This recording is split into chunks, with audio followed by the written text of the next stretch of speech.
जब कभी भी पीआईएल की बात होती है तो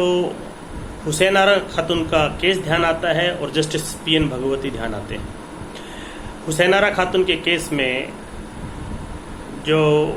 कपिला हिंगोरानी एडवोकेट थी, उन्होंने अखबार में एक खबर देखी और वो सुप्रीम कोर्ट में उन्होंने उस इशू को फाइल किया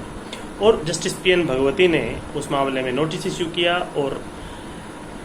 उस मामले को आगे ले जाते हुए उसमें right to speedy trial, right to legal aid, ये सब उसमें उस केस से निकल करके आया हम लोगों के लिए। और उसके बाद एक नई जूरिस्प्रूडेंस पीआईएल कहिए, पब्लिक इंटरेस्ट लिटिगेशन, देश में फैलना शुरू हुआ और उसके बाद उससे सैकड़ों ऐसे जजमेंट आए हैं जिसने भारत को बदला है। लेकिन इस जुरिस्डिक्शन का, पीआईएल का सबसे ज़्यादा मिसयूज भी हुआ है और जब कभी भी मिसयूज होता है तो फिर कोर्ट फिर उस पर कुछ एक्शन लेती है। ऐसा ही एक मामला अभी Umed Singh P Chavda versus union of India की पिटीशन में आया। इस पिटीशन में पिटिशनर ने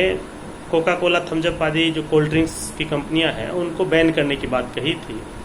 और ये भी डायरेक्शंस यूनियन ऑफ इंडिया को देने के लिए कहा गया था कि उनको बैन करने के अलावा लोगों को बताया जाए कि इसमें कौन कौन से साइड इफ़ेक्ट्स या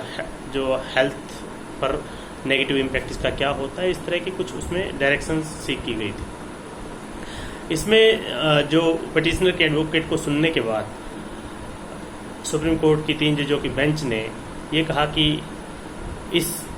मामले को डिसमिस तो करेंगे ही, डिसमिस करने के साथ साथ इसमें एग्जेम्पलरी पोस्ट भी लगाई जाएगी क्योंकि ये एक तरह से abuse of process of law है। आर्टिकल 32 का इन्वोकेशन जो किया है वो जब फंडामेंटल राइट किसी का वायलेट होता है और उसी स्थिति में किया जाता है, एक्स्ट्रा ऑर्डिनरी जुरिस्डिक्शन को आप जब करते हो यूज़, तो उसके लिए कोई जेन्युइन रीज़न होना चाहिए। और इस मामले में कोर्ट को लगा नहीं कि जो पिटिशनर है वो सिंसियर एफर्ट्स के साथ या सिंसियरिटी के साथ वहाँ पे आया है और ऐसी स्थिति में उस पर 5 लाख रुपए का जुर्माना लगाया गया है जो उसे अगले 1 महीने में supreme court advocate on record association में जमा करना है। नहीं जमा करने पर कोर्ट फिर आगे कोई डायरेक्शन देगा। तो इसलिए ऐसे ही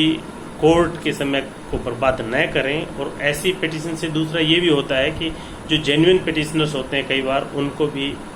उसका जो समय का कहिए या ऐसी सिचुएशन में कॉन्सिक्वेंसेस उनको भुगतने पड़ते हैं। तो ऐसा ही एक केस है।